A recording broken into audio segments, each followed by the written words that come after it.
오늘 우리에게 주신 하나님의 말씀은 신약성경 요한복음 10장 1절에서 6절입니다.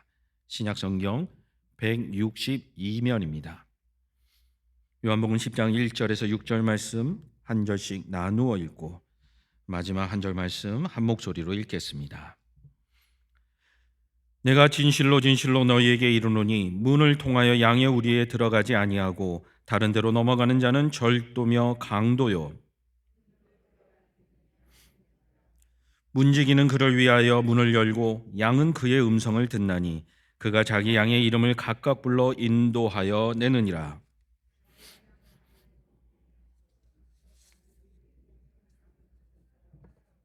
타인의 음성은 알지 못하는 고로 타인을 따르지 아니하고 도리어 도망하느니라. 예수께서 이 비유로 그들에게 말씀하셨으나 그들은 그가 하신 말씀이 무엇인지 알지 못하니라. 아멘. 우리는 신앙생활하면서 예수님의 음성 듣는 것을 참 기대합니다. 또 좀 신비적인 체험들을 기대하시는 분들은 실제적으로 예수님의 음성이 들렸으면 하는 그런 바람이 있는 분들도 있을 수 있습니다. 근데 오늘 성경 말씀을 한번 잘 확인해 보시면 주인의 목자의 음성을 듣는 것은 너무 쉬운 겁니다. 한번 본문을 다시 한번 되새겨 볼까요? 자, 문으로 들어가지 않고 다른 데로 넘어오는 자는 절도요, 강도라고 이야기합니다. 당연한 거죠. 우리가 주택가에서 있다가도 문을 열고 들어가면 저 집 사는 사람인가 보다 하지만 담을 넘어가려고 그러면 강도 들었나 보다. 이렇게 의심을 하게 되는 건 자명한 사실입니다. 오히려 선한 목자는 어떻게 합니까? 문을 열고 들어갑니다. 성경에 있는 것을 반복하면 양들도 그 음성을 잘 압니다. 그리고 목자께서 그 양들의 이름을 하나하나 불러서 인도하여 주십니다. 그래서 목자께서 앞서 가시면 양들이 그 음성을 듣고 뒤에서 졸졸졸졸 쫓아간다라는 거죠. 어렵나요? 주님의 음성은 분명합니다. 선한 목자가 누구인지도 분명합니다. 그런데 우리가 신앙생활을 하면서 주님의 음성을 들었으면 좋겠다, 주님의 뜻을 알았으면 좋겠다, 내 삶을 향한 주님의 계획이 무엇인지 궁금하다, 뭔가 애매모호하고 불분명하고 뭔가 선명하지 않은 것처럼 우리는 신앙을 생각하는 경향이 있습니다. 오히려 성경은 무엇이라 얘기하느냐? 가짜, 선한 목자가 아닌 자가 부르면 그 음성을 듣고 양들이 어떻게 한다고 합니까? 오히려 도망을 간다고 합니다. 그러나 우리의 영적인 삶을 돌아다 보면 선한 목자 대신 예수님의 음성을 듣고 쫓아가는 게 아니라 오히려 세상의 목소리를 듣고 우리는 졸졸졸 쫓아갑니다. 분명히 성경을 살펴보면 선한 목자의 음성은 분명하고 명확한데 우리는 그 음성을 듣지 못하고 세상을 향하여 나아가는 안타까움이 반복이 됩니다. 하나님의 음성을 듣고 싶지만 하나님의 음성이 잘 안 들려서 신앙생활이 어렵다, 하나님의 뜻이 무엇인지 모르겠다라고 생각하는 성도들도 꽤 있습니다. 그러나 하나님께서는 분명하게 들려주십니다. 하나님께서는 분명하게 보여주십니다. 단지 우리가 그것을 거부하기 때문이죠. 왜요? 우리는 여전히 죄인이기 때문입니다. 주님의 뜻을 따라가기보다는 세상을 향하여 정욕을 따라서 사는 것에 익숙해 있습니다. 성경에도 이렇게 표현되어 있습니다. 우리는 다 양 같아서 그릇 행하여 각기 제 길로 갔거늘 여호와께서는 우리 모두의 죄악을 그에게 담당시키셨도다. 우리가 부활절을 앞두고 있을 때 이 성경 말씀을 많이 듣게 되지요. 우리가 각기 제 길로 가는 것은 다 죄의 길입니다. 주님의 음성을 듣지 아니하고 양된 우리가 선한 목자 대신에 죄의 길을 각기 자기의 뜻을 따라 가게 됩니다. 그러다 보니 범죄하게 되고 죄를 짓다 보니 선한 목자의 음성이 희미해져 갑니다. 제가 교회에서 사역을 마치고 퇴근하다 보면 저는 이제 동천동에 거주하기 때문에 여러분 잘 아는 이 미금역을 지나가야 됩니다. 근데 미금역 사거리가 어마어마하게 막힙니다. 분명히 차에 있는 안내가 직진해서 교회에서 내려가서 직진해서 가면 이제 인터체인지를 지나서 용인으로 넘어갈 수 있다고 알려주는데 사람의 경험이 무섭습니다. 막히니까 어떻게 하느냐? 미금역 사거리에서 좌회전해서 죽전으로 갑니다. 그러면 잠시 잠깐은 차가 빠지는 것 같이 역시 내가 맞았어. 기계는 믿을 게 못돼 하면서 가지만 결국 더 돌아가고 더 막히고 더 시간이 걸립니다. 근데 제가 이걸 한번 경험하고 깨달았느냐? 반복합니다. 그냥 알려주는 대로 가는 게 제일 빠르다라는 사실을 지식적으로 아는데 습관적으로 막히면 답답해서 다른 길로 저기로 가면 더 낫겠지 하고 가는 악순환을 반복합니다. 그리고 그 길로 접어들면서 후회를 합니다. 아이고, 기계가 알려주는 대로 갈 걸. 그럼 벌써 도착했을 텐데. 우리의 영적인 삶들도 이와 같다라는 거죠. 분명히 예수님이 우리의 선한 목자라는 거 잘 압니다. 말씀 잘 듣고 믿음대로 살아야 된다는 거 모르는 분은 없습니다. 그런데 그 신앙의 삶을 살다 약간의 어려움이 찾아오고 잠깐의 고난이 찾아오면 아이고 저쪽으로 가볼까 하고 우리의 경험과 인생의 지식이 우리를 이끌어갈 때가 있습니다. 그러면 어느 순간 예수님의 음성은 잊어버리고 우리의 생각대로 갑니다. 때로는 그렇게 가다 보면 잘 되는 것 같습니다. 그러나 결국에는 주님의 말씀대로 갈 걸, 주님의 인도하심을 따라갈 걸 후회하는 인생으로 끝나게 되는 경우를 많이 보게 됩니다. 우리는 우리의 뜻대로 삶을 결정하고 살고 싶어 합니다. 하나님의 부르심이 들리지 않는 것이 아니라 하나님이 부르시는데도 우리는 거절할 때가 더 많습니다. 말씀을 통하여 연단을 받고 훈련을 받고 매주일 예배를 드리며 복음을 듣지만 여전히 세상에서 살아가는 우리의 마음 가운데는 나를 주장하는 마음이 많습니다. 가나안 땅을 정복하고 이제 12지파가 땅을 나누어 갖고 그들이 이제 믿음대로 살아야 했는데 바로 그 장면이 사사기에 기록됩니다. 그곳에 이렇게 나와 있습니다. 그때에 이스라엘의 왕이 없으므로 사람이 각기 자기의 소견에 옳은 대로 행하였더라. 사사기의 기록을 살펴보면 계속해서 이민족의 침략을 받고 고난을 당하고 또 하나님의 사사를 보내면 또 구원을 받고 하나님 찬양하다가 또 잊어버리고 또 자기 멋대로 살다가 또 고난을 당하는 이야기가 반복해서 나옵니다. 우리의 인생과 유사하지 않습니까? 우리가 세상에서 잘 되는 것 같을 때는 선한 목자의 음성에 귀를 안 기울입니다. 내 마음대로 살다가 세상에서 고통을 당하면 그때서야 복음의 메시지를 듣고 내가 선한 목자의 음성대로 따라갔어야 되는데 하고 은혜 가운데 잠시 잠깐 삽니다. 그러다 평안을 누리다 보면 또 어느새 세상의 질서를 따라 살아갑니다. 성경의 기록을 보면 그때 왕이 없었다라고 합니다. 이때 왕이 없었다는 것은 중의적인, 중복적인 의미가 있습니다. 주변의 다른 나라와 다르게 그 당시 사사시대 이스라엘은 왕이 없었습니다. 그래서 나중에 이제 왕을 세워달라고 해서 할 수 없이 사무엘이 하나님께 기도하고 첫째 왕인 사울을 세우게 되죠. 그전 시대는 왕이 없었습니다. 그러나 왕이 있었습니다. 바로 하나님이 이스라엘 백성들의 왕이었던 거죠. 그리고 그분의 왕 되심을 인정하며 하나님께 예배하고 신앙의 삶을 살았어야 하는데 이들은 그렇게 하지 못했던 겁니다. 그래서 사사기를 기록한 자는 그때의 왕이 없었고 각자 자기 마음대로 행했다라고 이야기합니다. 이 이야기는 몇천 년 전의 이야기가 아닌 오늘 우리에게 찾아오는 신앙의 유혹이요 어려움입니다. 왜 우리는 주님의 음성을 듣고 그분의 부르심을 따라 가지 아니하고 자꾸 거부하는 걸까요? 우리가 신앙을 가지고 예수께서 십자가에 우리를 위하여 죽으심으로 말미암아 우리의 구원자 되셨다는 너무 좋습니다. 구원자 되신 예수 그리스도는 너무나도 감격적입니다. 그러나 주인 되신 예수 그리스도는 우리는 주저합니다. 구원자 되신 예수 그리스도와 우리의 주님이신 예수 그리스도는 분리되지 않습니다. 같은 분입니다. 그러나 우리는 구원받는 건 좋지만 내 인생은 주인이 나라고 주장하고 싶은 유혹이 늘 있습니다.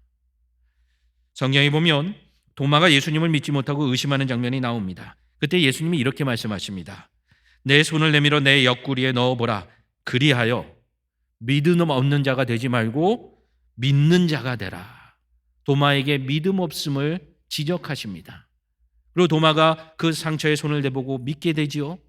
믿음을 가진 도마가 뭐라고 고백하느냐? 도마가 대답하여 이르되 나의 주님이시요 나의 하나님이시니이다. 믿는다라는 것은 내가 십자가의 구원이라는 선물을 받았다라는 것으로 끝나지 않습니다. 그분이 나의 주인임을 고백하며 살아가는 것을 의미합니다. 주님이 나의 주님이 되어주지 아니하시면 우리는 여전히 내가 인생의 주인이 되어서 선한 목자의 음성을 거부하고 내 마음대로 살아갈 때가 많이 있습니다. 한 남자가 죽어서 천국 진주문 앞에 가게 됩니다. 우리가 교회의 우화들을 살펴보면 천국문 앞에는 주로 누가 있죠? 베드로가 지키고 있죠. 베드로가 지키고 있는데 이 사람이 이제 그 앞에 갔습니다. 아마 착한 일을 했나 보죠. 그래서 베드로가 묻습니다. 아이고 반갑습니다. 세상에 살 때 하나님 은혜로 좋은 일 하신 게 있습니까? 그랬더니 이 남자가 아주 자랑스럽게 얘기합니다. 있지요. 어느 날 제가 길을 가고 있는데 불량배들이 어린 학생을 괴롭히고 있었습니다. 그래서 제가 호통을 치면서 그 학생을 놔주라고 했습니다. 근데 그 불량배들이 그거를 들은 채만 채 하길래 제가 가서 가장 무서워 보이고 막 문신이 많은 불량배에게 머리를 들이받고 그 녀석이 오토바이로 발로 차서 넘어뜨리고 그리고 멱살을 잡아서 내동댕이 치려고 했는데 옷이 찢어지는 바람에 옷만 내동댕이 쳤습니다. 그리고 큰 소리로 그 학생 놔주라고 자랑스럽게 베드로 앞에서 자랑을 합니다. 그래서 베드로가 질문합니다. 상당히 흥미롭지 않습니까? 그래서 베드로가 그러면 그 일이 언제 있던 일입니까? 그랬더니 이 사람이 대답하기 불과 몇 분 전에 있었습니다. 알아듣는 분만 알아듣는 것 같습니다. 너무 호기를 부리다가 죽음을 맞이하게 된 거죠. 우리는 무언가 부르심을 받는다라는 것을 착각할 때가 많이 있습니다. 뭔가 영웅스럽고 엄청난 일이고 신비한 일이고 그런 일들만 소명이라고 생각하는 경향이 있습니다. 아마 그 남자의 이야기를 듣던 베드로가 웃었을 겁니다. 왜요? 세상에 살 때 베드로도 그런 성격이었지 않습니까? 나서기 좋아하고 다혈질이고 급하고 그러니까 아이고 나 같은 사람이 또 하나 왔구나 그랬을지 모르겠습니다. 그러나 베드로는 결국 성령의 충만함으로 변화되었고 주님의 뜻을 분별할 줄 알게 되었고 세상이 어려운 가운데에도 하나님의 뜻을 붙잡는 자가 되었다라는 거죠. 자, 주님의 음성을 듣고자 한다면 더욱 중요한 사실은 주님이 누구신지 하나님이 누구신지를 알아야 부르시는 분의 속성을 알아야 우리가 그 음성을 들을 수 있습니다. 하나님은 어떤 분일까요? 오늘 이 시간에도 우리의 인생 가운데 하나님은 무엇하고 계실까요? 궁금하지 않나요? 예수님은 인생에 대해서 염려하시면서 그 사랑하는 제자들에게 경계하셨습니다. 무엇을 먹을까? 무엇을 마실까? 무엇을 입을까? 그거 갖고 걱정하지 말라는 거죠. 우리는 인생을 살아가면서 그런 걱정을 합니다. 어쩌면 여러분 걱정까지는 아니어도 오늘 수요 살경회를 마치면 점심 메뉴를 뭘로 할까 고민하실 겁니다. 우리의 인생은 그렇습니다. 그렇다면 반대로 하나님은 무엇하고 계실까요? 예수님께서 아주 분명하게 말씀해 주십니다. 요한복음 5장에 말씀하기를 내 아버지께서 이제까지 일하시니 나도 일한다 하시매. 하나님은 역사하십니다. 일하십니다. 시편의 기록들을 살펴보면 그러한 하나님을 찬양하는 구절이 많이 나와 있습니다. 몇 군데만 소개해 드리면요. 여호와께서 샘을 골짜기에서 솟아나게 하시고 산 사이에 흐르게 하사. 시편 104편에는 여호와여 주께서 하신 일이 어찌 그리 많은지요. 시편 121편에는 이스라엘을 지키시는 이는 졸지도 아니하시고 주무시지도 아니하시는도다. 하나님께서는 이 세상을 창조하시고 이제 멀리 떠나신 분이 아니라 여전히 창조된 세상이 운영되게 하시고 하나님의 뜻을 따라 아름다운 세상이 되기를 여전히 기대하고 일하고 계신다라는 거죠. 하나님께서 이렇게 일하신다라는 표현은 신약에도 많이 비유로 등장합니다. 하나님 나라에 대한 이야기를 예수 그리스도를 통하여 들을 때에 우리는 하늘 아버지에 대해서 여러 가지로 듣게 됩니다. 포도원 농부이시기도 하고요. 토기장이시기도 하고요. 오늘 본문 말씀처럼 목자가 되기도 하시고요. 또 우리의 왕이 되시기도 하고요. 또 건축가가 되기도 하십니다. 여러 가지 비유로 말씀하였지만 결국 하나님 나라의 사역을 하나님께서는 여전히 하고 계시다라는 겁니다. 오늘 이 자리에 나와 있는 또 영상을 통하여 예배드리고 있는 여러분들도 하나님께서 일하신다라는 증거입니다.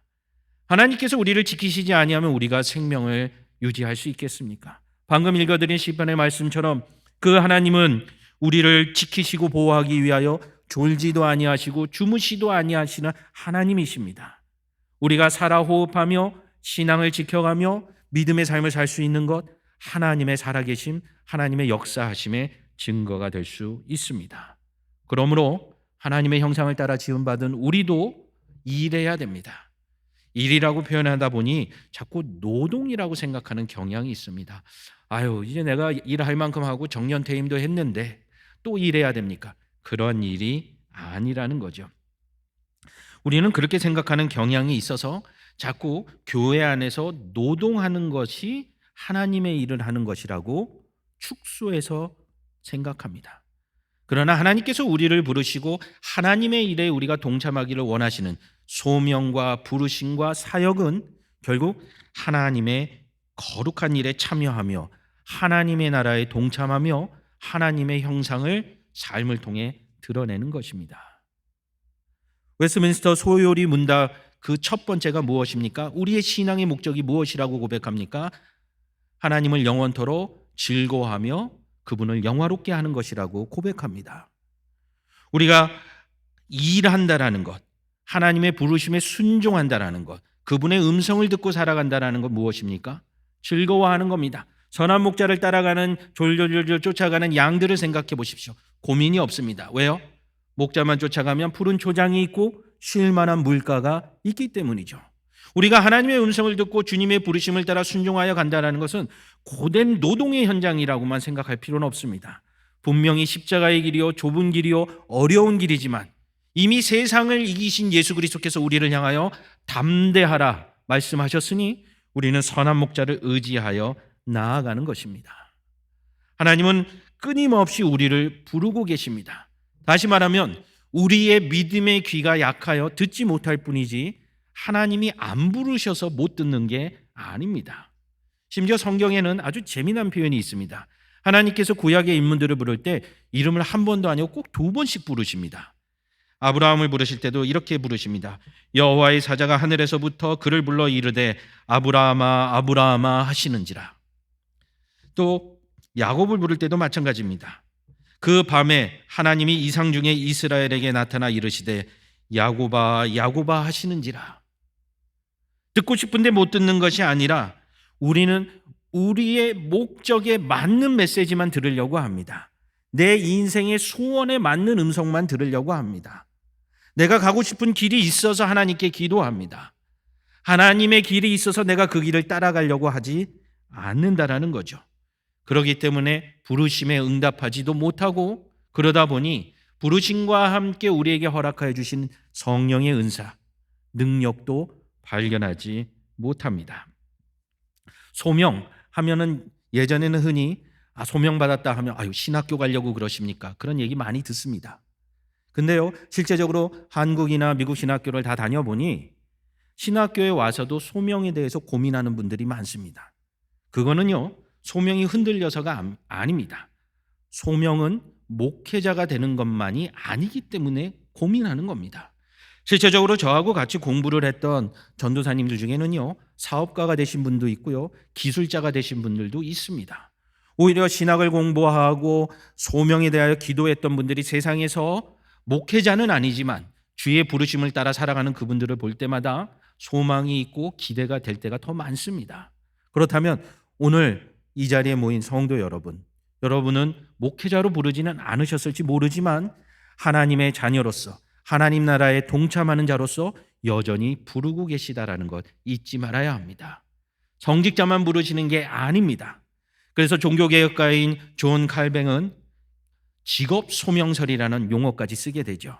우리의 각자의 삶의 직업 가운데 하나님께서 부르셨기 때문에 그 가운데에 목회자가 목회를 하듯이 각자의 삶의 지경에서 섬기고 거룩한 성직으로 살아가야 한다는 사실 변함이 없습니다. 그럴 때에 하나님의 형상이 우리의 삶을 통하여 드러나게 되는 겁니다.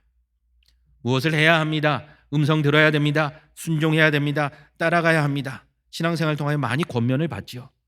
그런데 왜 여전히 우리는 힘든 걸까요? 왜 여전히 주님의 음성을 듣기가 쉽지 않은 걸까요?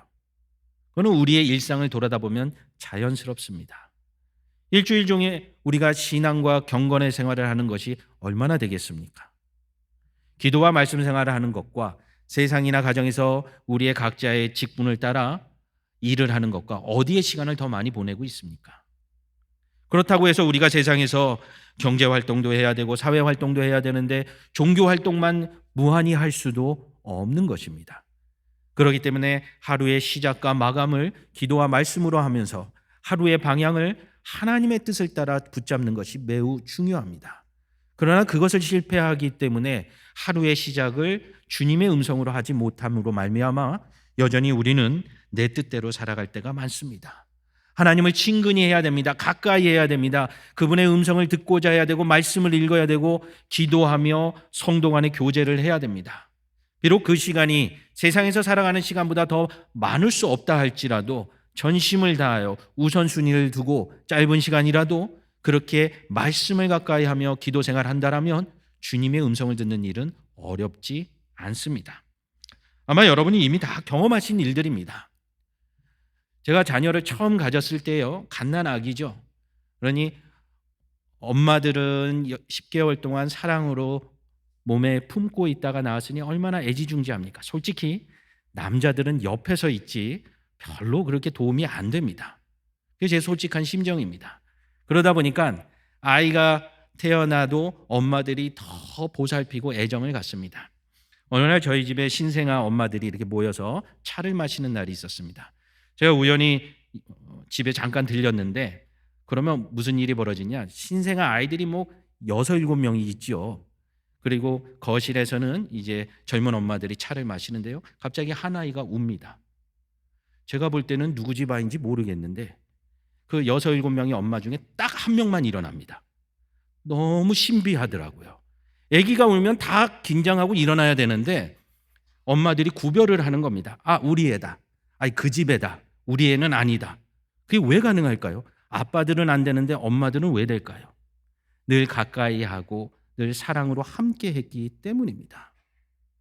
지금도 다 큰 둘째 아이가 마찬가지입니다. 딸인데요. 저는 그 아이의 말을 때로는 못 알아들을 때가 많습니다. 그런데요, 아이의 엄마는 다 큰 아이의 이야기를 잘 알아듣습니다. 여자들만이 통하는 그런 게 있다라는 거죠. 제가 볼 때는 거의 외국어 수준입니다. 말을 들어도 무슨 뜻인지 모르겠지만 아이의 엄마는 딱 알아듣고 그 필요한 걸 도와주고 보살펴 줍니다. 왜 그게 가능할까요? 친근히 하고 가까이 했기 때문입니다. 우리가 주님의 음성을 듣지 못한다라는 것은 우리가 주님을 가까이 하지 않았다라는 거예요. 말씀을 가까이 하지 아니하고 예배를 사모하지 아니하고 기도 생활에 충실하지 못했기 때문에 주님의 음성보다 세상의 소리가 우리 귀에 더 많이 들렸던 것입니다. 우리가 주님을 친근히 하고 가까이 한다라면 너무나도 놀랍고 많은 일들을 하나님께서 우리 한 사람 한 사람 삶에 보여주십니다. 소명으로 부르십니다. 뿐만 아니라 은사를 공급하여 주셔서 능히 감당케 하십니다. 절대로 주님의 음성을 듣는다라는 것은 신비한 사건으로 국한해서는 안 됩니다. 매 순간마다 주님께서 우리를 부르신다라는 거죠. 그러면 우리는 그 부르심을 어떻게 찾을 수 있을까요? 조금 더 구체적으로 말씀을 드리면 첫 번째로는 우리가 진정 기쁘게 할 수 있는 일들을 주께서 불러주신다라는 거죠.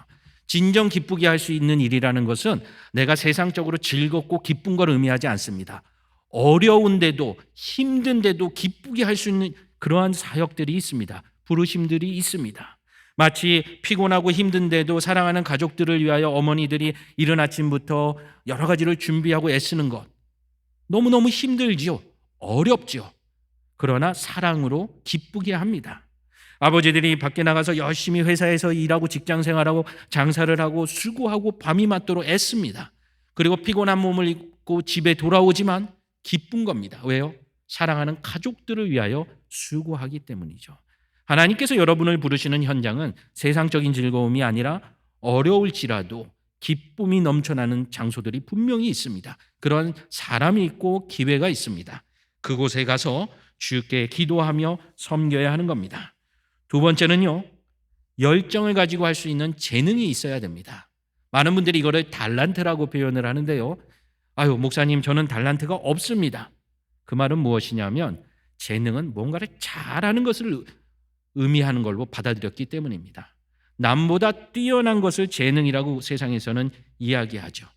그러나 그렇지 않습니다. 어수룩해도 잘 못하는 것 같아도 정말 열정을 가지고 사랑으로 할 수 있다면 그건 귀한 달란트입니다. 좀 개인적인 자랑을 하자면 저희 모교회는 아주 오래전부터 무료급식 봉사를 해왔습니다.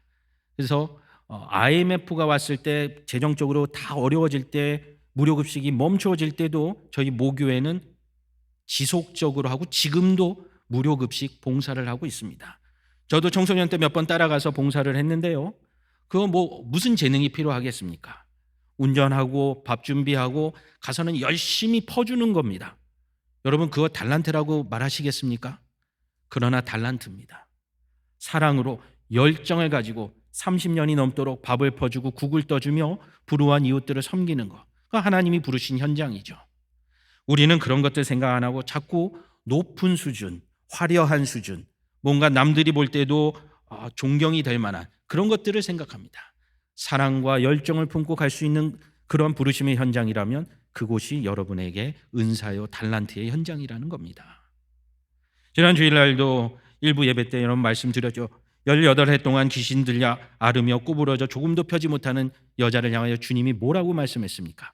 아브라함의 딸이라고 불러주지 않습니까? 왜요? 그녀에게 무슨 능력이 있습니까? 그녀가 어떤 공로를 세웠습니까? 그러나 예수님의 시선에서는 사랑으로 바라봤고 하나님의 자녀였기 때문에 그를 부르셨고 그를 고쳐주셨고 그를 보내주셨습니다. 하나님의 부르심의 현장은 누군가와 비교하는 것이 아닙니다. 내가 하나님을 사랑하며 하나님의 음성을 듣고 하나님이 부르시는 그곳을 향하여 나아가는 것입니다.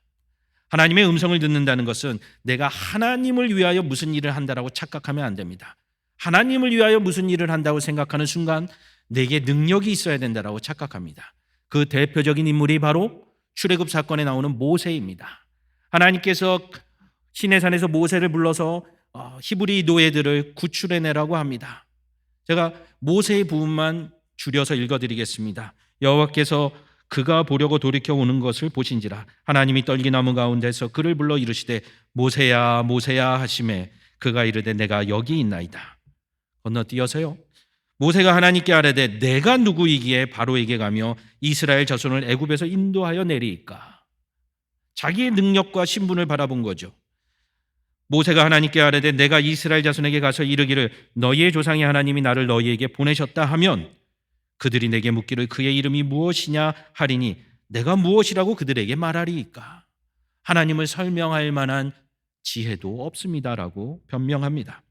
모세가 또 대답하여 이르되 그러나 그들이 나를 믿지 아니하며 내 말을 듣지 아니하고 이르기를 여호와께서 내게 나타나지 아니하셨다 하리이다.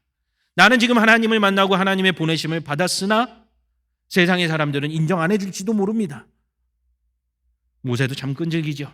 모세가 여호와께 아뢰오되 오 주여 나는 본래 말을 잘하지 못하는 자니이다. 주께서 주의 종에게 명령하신 후에도 역시 그러하니 나는 입이 뻣뻣하고 혀가 둔한 자니이다. 계속 무엇 중심으로 대답합니까? 모세는 자신의 형편을 중심으로 하나님의 부르심에 대하여 대응합니다. 우리가 능력이 있어야 하나님의 일을 할 수 있다고 생각합니다. 아닙니다. 부르심에 순종하는 자들에게 하나님께서 능력을 베풀어 주십니다. 선한 목자가 양들을 부를 때에 자격시험 해가지고 합격한 양들만 푸른 초장으로 인도하는 게 아니지 않습니까? 사랑으로 모든 양들을 푸른 초장으로 인도하여 꼴을 먹이시며 건강하게 만들어 주신다는 거죠. 오늘도 우리는 하나님의 부르심에 대하여 주저합니까? 아니면 위대한 일이 아니면 하나님의 일이 아니라고 착각하고 있습니까? 셰익스피어의 이야기로 오늘 말씀을 마무리하고자 합니다. 오늘날에도 유명한 극작가이지만 셰익스피어는 그 시대에도 존경을 받는 인물이었습니다. 그래서 셰익스피어가 식당에 들어가게 되자 그 식당에 있는 사람들이 다 알아보고 인사를 하고 존경을 표시합니다. 그런데 그것을 바라보고 있던 그 식당 종업원이 있었습니다. 식당 바닥을 쓸고 있었는데 자기는 그냥 마당만 쓰는 정말 별것 아닌 존재라고 느껴지고 셰익스피어는 많은 자들의 존경을 받는 모습이니 한숨이 절로 나왔습니다. 그 모습을 셰익스피어가 발견하고 그에게 가서 이렇게 얘기합니다. 친구여, 당신은 마당을 쓰는 것이 아닙니다. 하나님께서 지으신 지구의 한 모퉁이를 깨끗게 하는 일을 하는 사람입니다. 여러분, 우리 각자의 부르심이 다릅니다. 주님께서 오늘도 우리를 부르십니다. 선한 목자께서 오늘 따라오라고 말씀하십니다. 여러분의 삶의 현장에서 주님의 음성을 듣고 순종하고 따라감으로 세상의 빛과 소금이 되며 복음으로 충만한 삶이 되기를 소망합니다. 하늘에 계신 우리 아버지여, 이름이 거룩히 여김을 받으시며 나라가 임하옵시며 뜻이 하늘에서 이루어진 것 같이 땅에서도 이루어지이다. 오늘날 우리에게 일용할 양식을 주옵시고 우리가 우리에게 죄 지은 자를 사하여 준 것 같이 우리 죄를 사하여 주옵시고 우리를 시험 들게 하지 마옵시며 다만 악에서 구하옵소서. 대개 나라와 권세와 영광이 아버지께 영원히 있사옵나이다. 아멘.